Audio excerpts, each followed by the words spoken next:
Probably. Good.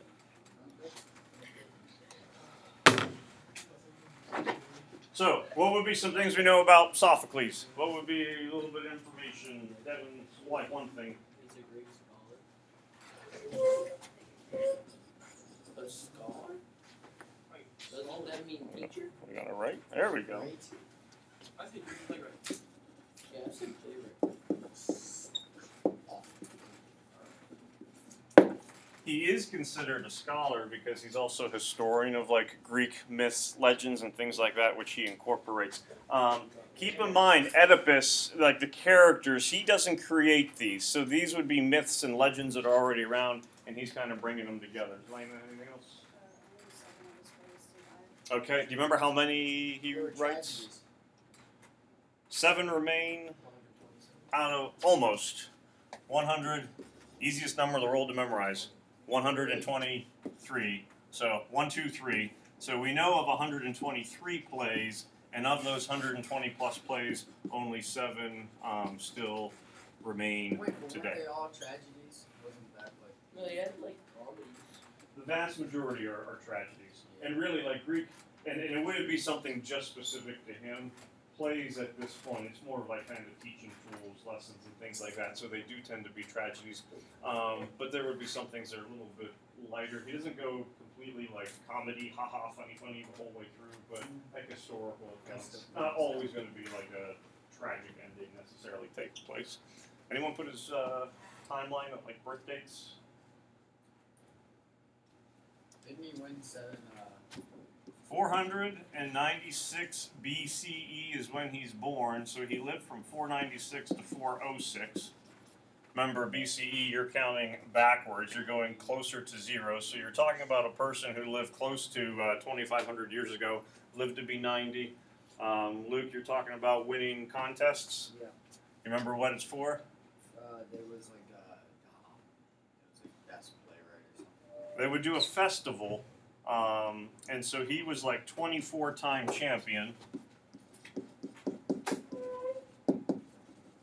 Doesn't mean 24 years in a row, not like repeating champion overall, but 24-time champion of the, anyone have the god that they would honor during the festival? Apollo? Not Apollo, but Dionysus. So 24-time champion of the Dionysus festival. Selene, do you know what Dionysus is the god of? Rain. No, not rain, and not war, but rain would be important because they need it for harvest. God of harvest, and specifically, there's a specific fruit, a vine. Grapes. Grapes, yeah. So he's the god of grapes. That's kind of pointless. I would not want to be his. Well, what do you use grapes for? Wine. So it's a very important product and whatnot. I mean, you go to Greece, grapes, olives, those all, and it would also, at that point, get used with some mixtures with oils and things like that. So, yeah, you don't think of it as being, wow, I want to be god of grapes, but pretty significant for them. So, playwright, 123 plays, 7 remain. I'm not going to ask you a question about the year that he was born, and you having to know is it 496, 486, 476, but certainly you know he's from a long time ago, and then very well-known 24-time champion of the Dionysus Festival. All right, when it comes to terms that we have here, and we can kind of jump around, go from one to the other, what would be one of these that we're pretty good with when it comes to definition? Pick one. Paris. Okay. Entrance song of the chorus.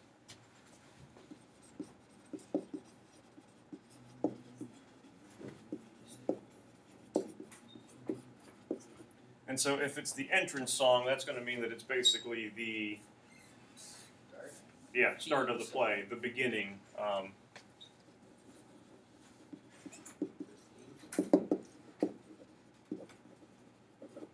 Okay. What about another one?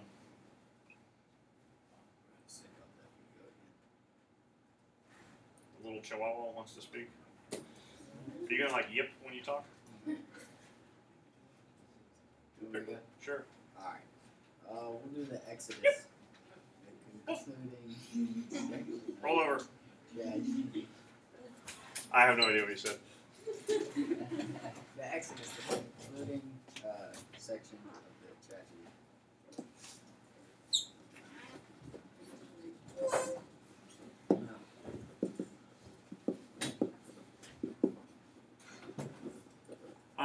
Much like the Paradis, who would be speaking at the Exodus? Chorus. This is the chorus. The Choragus is there, so you still have the chorus speaking. Anyone recall what? And like with the concluding section of the tragedy, you're also kind of getting like final words of wisdom, something to remember, like a moral lesson would be taking place. Anyone recall what the moral lesson would be at the very end of this one? It doesn't call out and say fate or anything. You have to kind of beware of your own falls. Like you have to, obviously kind of quote unquote keep your eyes open and things like that. There's one last part that really throws in. Fame and prosperity are, what do you think? Fame and prosperity are Pretty cool. How can we say that in one word? Thinking of a T word. Temporary.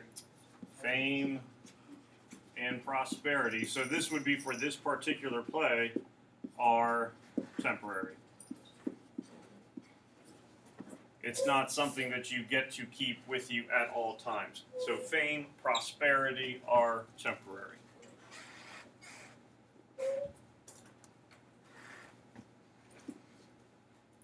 George, how about prologue, scenes, or odes? One of those?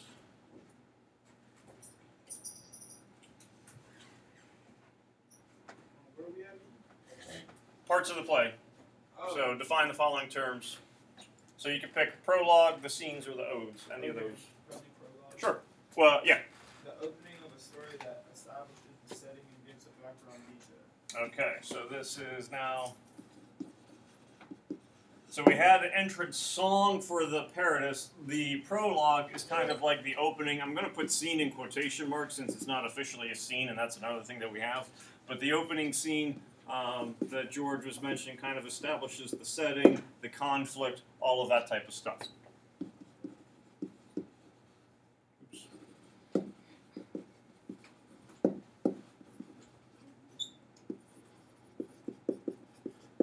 Anyone remember the first speaker in our prologue? Because it's not Oedipus. It's the priest. It's the priest. Yeah. The priest talking about everything that's going wrong and whatnot. So, yeah, for example, it doesn't always have to be the main character who's speaking. At this point, it's the priest kind of talking about everything that's going on at the time. Tommy, what was one that you wanted to do? Scenes or odes? Oh, I do scenes. Sure. It contains like the actions in the play. Yep. It's essentially, the action of the play.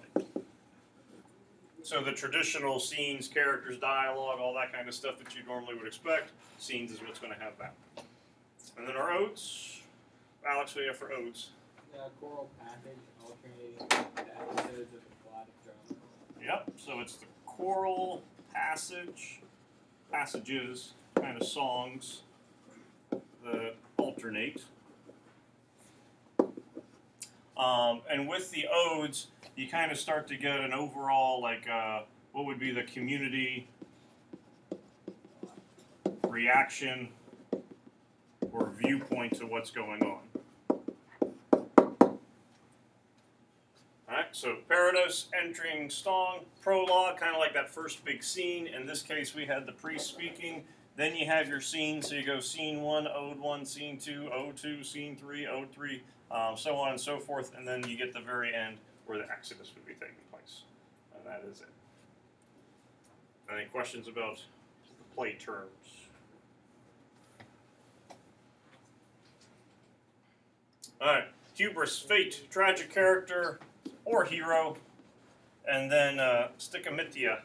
Just like saying stickamithia. Stipophobia. Elena?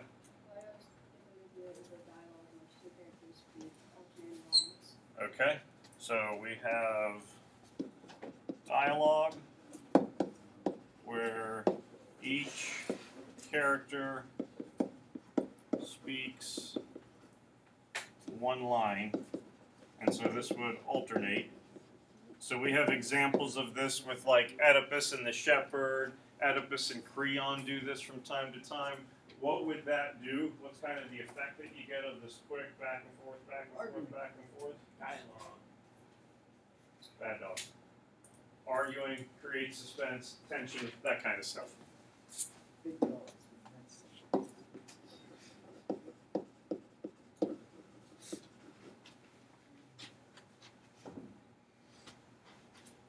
Ben, how about fate?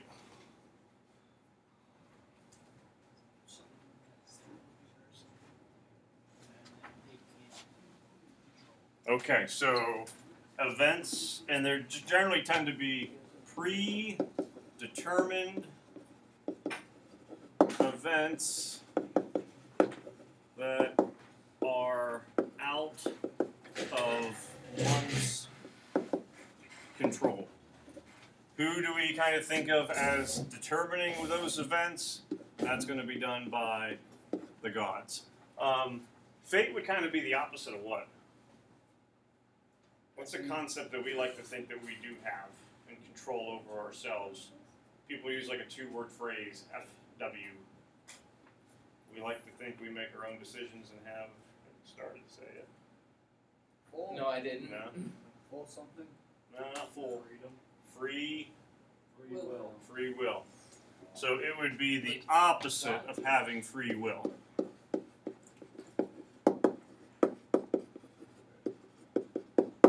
So what is a big conflict that presents itself throughout the course of the play? That whole idea of fate, there we go, versus free will. Oedipus likes to think that he has free will, constantly in battle with the fate that's been predetermined for him of his gods. One of the reasons that he has this conflict between fate and free will is because he is full of hubris, which we know means extreme. Yeah, you could have excessive pride, extreme pride, arrogance, that type of stuff. So excessive or extreme pride / arrogance. And using the word hubris means that it is to a fault, that it is really going to cause major issues for you.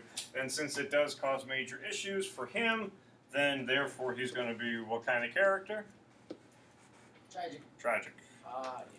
What would be some characteristics of a tragic character or tragic hero? Jillian, what's like one? Fallen from greatness. Okay, so we have a, Do you want me to keep going? hold on, fall from greatness. Yeah, give it another one. Suffers greatly from like falling flaws. Okay.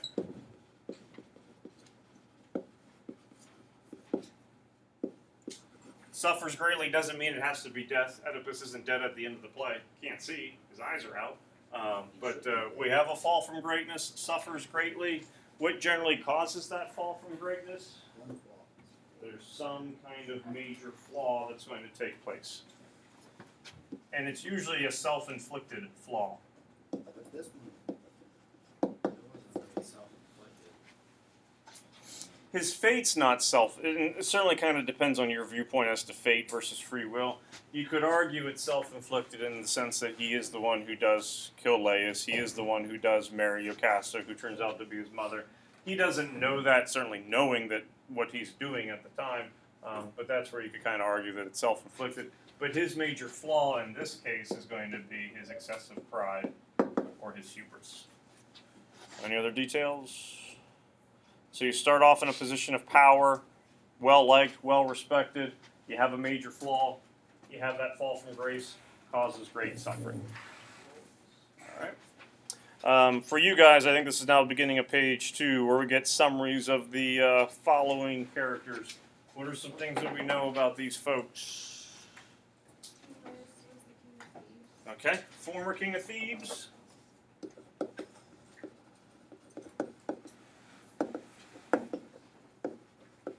What else do we know about Laius? Julian? He was killed by highwaymen. Okay.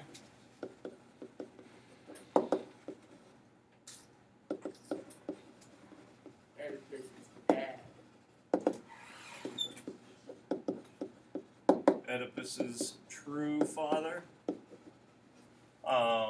Would also mean husband to Jocasta.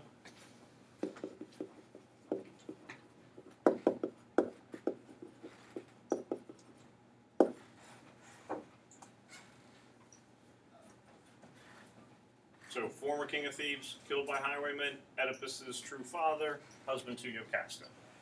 How about Jocasta, besides saying what to Laius?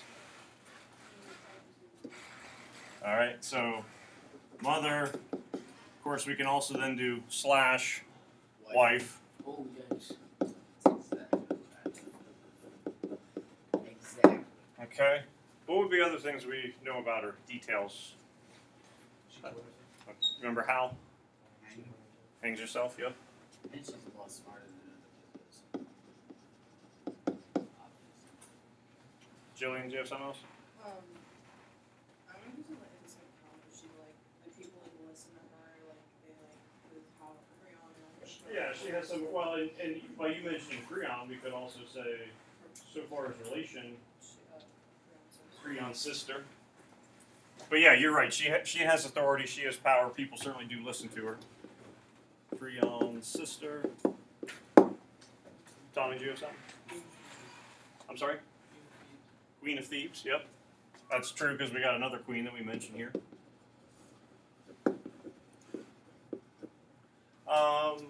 What's her thought on like oracles, fate, all that kind of stuff? Yeah, like dismisses them, tries to convince Oedipus not to listen to them.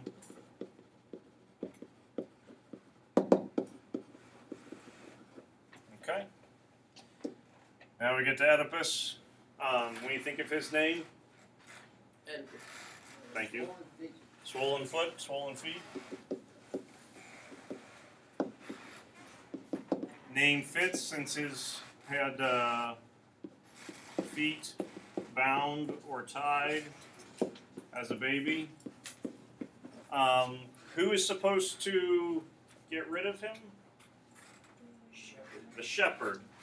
So the shepherd spares him.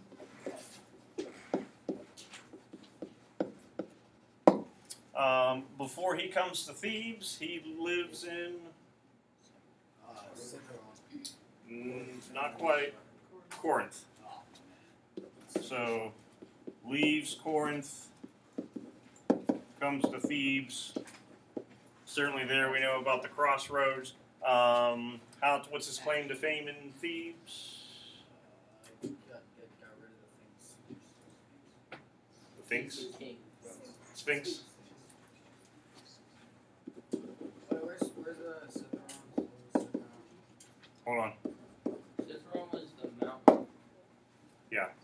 So where the shepherd takes him and then messenger gets him to Citharon, goes from Citharon then to Corinth, where he then reigns. Okay. About Creon, brother to, you're going to go brother to Jocasta. Brother-in-law to Oedipus. Good point. Temporary king in between Laius to Oedipus. Jocasta's brother. Does he want to be king? He says no, he enjoys being part of the royal family, enjoys not having responsibility. So, according to him, no desire to be king. Luke, you said temporary king because we're kind of thinking Laius and Oedipus. I guess we could also kind of add on to that. By the end of the play, he is king at the end. Yep. And he's the now father of, or stepfather of, two daughters. Yeah, Ismene and Antigone down here, he agrees to raise them as his own. Yep. Tiresias, He's a blind prophet. blind prophet. Remember, the other word that you'll hear with that as well is also soothsayer. So it says prophet, soothsayer. You can use those things kind of interchangeably. What's major action of his in the play? Not that he's doing something, but Okay, so accuses Oedipus. But yeah, not really just accusing, but basically, yeah, tells him that Oedipus is the murderer. I can't write.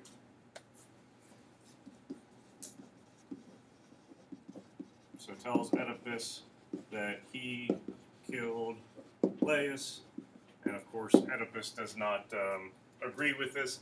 Tells him that he's blind to all the truths and all that kind of stuff that would be going on. King Polybus, Oh, temporary father of Oedipus. quote unquote father. King of the court.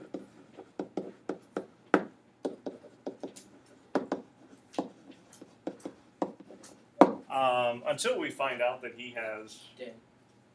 but not at the hands of Oedipus. Oedipus thinks he's good, but he's not. That's not bad.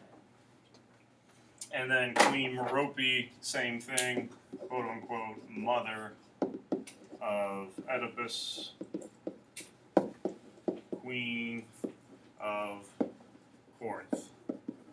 Tommy, who is Merope not? Oedipus. Good. Just making sure. Antigone and Ismene? Daughters of Oedipus and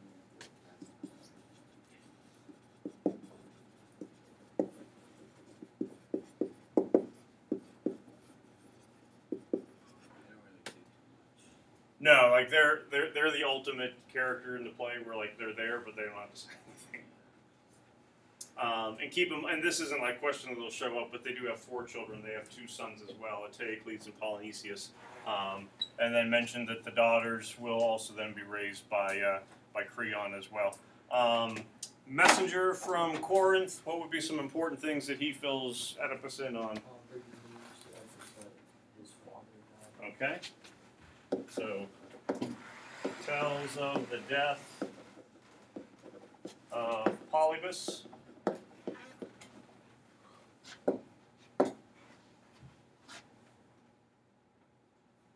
He was also the same dude that took baby Oedipus to Corinth.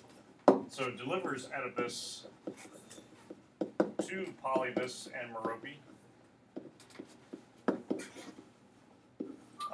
And a lot of you use some quotes of the messenger with Oedipus within your essays because he's the one who goes, oh yeah, that's why Oedipus. What does that mean? Oh yeah, look down. That's how you got your name. So he also kind of reminds him of how he got his name.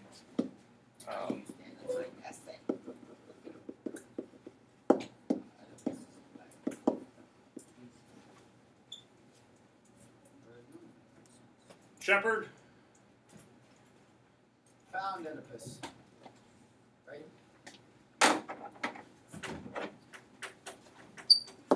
He finds / given Oedipus to get rid of and can't get rid of it, so spares Oedipus. Angelina, what were you going to say? I was gonna say. Okay, so spares Oedipus as a baby, gives him to the messenger, and then how does their conversation kind of play out by the end of the play?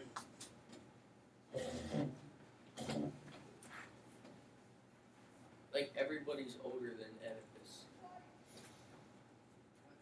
What do you mean? Everybody is older than Oedipus. What? Except for his daughters.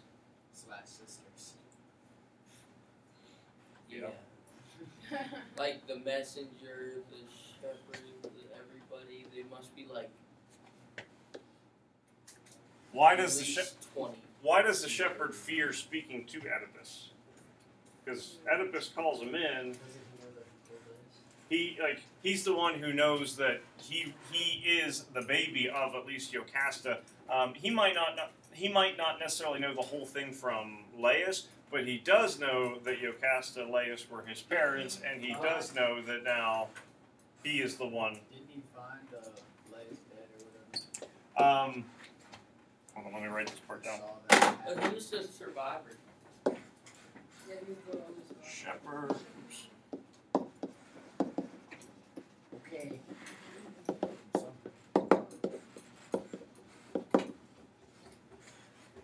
shepherd knows Oedipus's parents, and then you have the servant, who's the one who also ends up running away from the death at the crossroads that takes place. Don't hit the turtle. I didn't. Carragus, head speaker of the chorus, which also then is kind of like the voice of the people.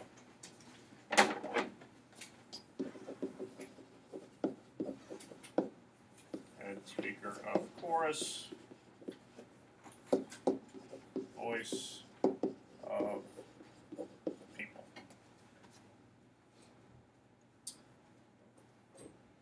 When it comes to history of plagues, we know that we have the Sphinx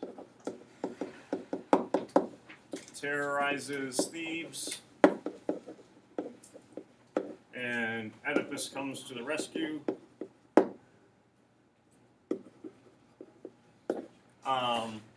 Current plague. Why is the current plague occurring? In order for it to be vanquished, what must happen?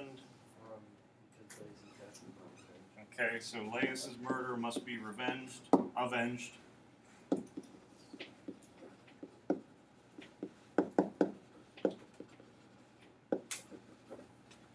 What would be some descriptions of the plague? Like what's taking place at this point? Okay, so we have failed crops. With that, you're certainly going to have Sickness. illness, disease. Wasn't there something with like cows or something?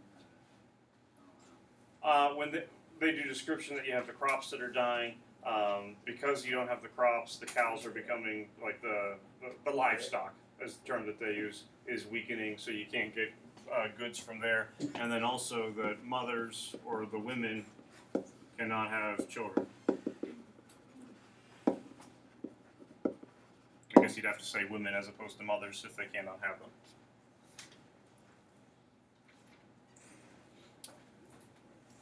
Punishment that Oedipus says: if you come forward now, you can be exiled. If you do not come forward, or you know something about the person who is responsible, then there'll probably be murder, or not murder, but execution, penalty of death, because you would be guilty of treason would be taking place.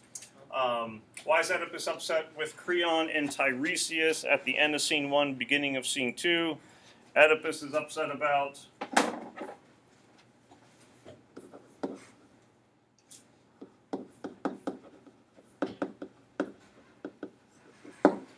due to being Jillian. Well, Creon blamed Oedipus for killing Laius, and Tiresias would provide information on the weekend of Laius. Okay, so he's upset due to being accused of the murder. Creon's not the one who initially accuses him. Tiresias is the one who says you're responsible. And then, because Tiresias is the soothsayer, Oedipus therefore assumes that Creon is the one who's telling him to make him, accuse him of being the murderer, accusing Oedipus of being the murderer, because he assumes therefore that Creon would want to be king. So he's upset due to being accused of the murder, and then along with that, he would be upset that Creon wants his crown, or at least he thinks Creon. Oh wait, no, I meant to say, did he accuse Creon of killing Laius? So when you have Tiresias at the end of scene 1, he accuses them of conspiring at least together to put the blame on him. That's what I meant to say. So I yeah, got it wrong. you're getting together. You're trying to pass this on to me so that you can go back to being the king like you were before. Tiresias's main response would be, "You are what? Everything. You are blind."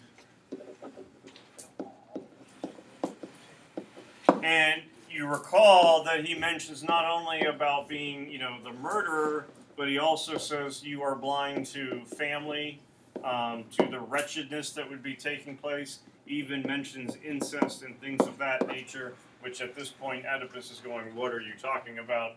Not even really kind of listening to it. Of course, we find out dramatic irony. That makes a lot more sense later on. Creon's response, we've already kind of touched on this. does not want the responsibility of being king.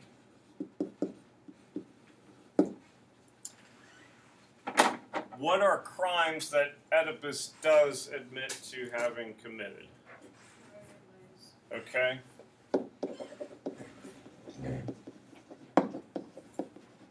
And it's important to realize when he finally admits that, hey, I'm the one who probably murdered Laius, what has he not realized yet? He still didn't know he married. That is his father. So he admits to killing Laius, does not realize that that's his father. So even though these are the same people, later, then he realized that he did in fact murdered his father.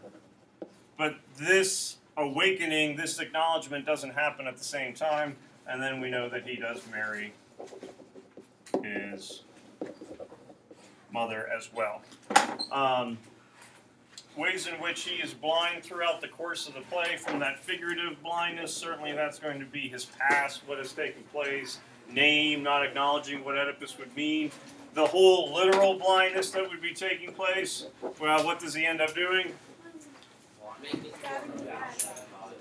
With what does he blind himself? The brooches, the pins that would be coming from Yocasta's dress. So that's going to be that literal blindness that would take place, at which point he has to wander the earth. And again, go back to the original riddle of the Sphinx. What has 4 legs in the morning, 2 legs in the afternoon, Oh my gosh. 3 legs in the evening? At the end, because Oedipus is blind, he would have his cane.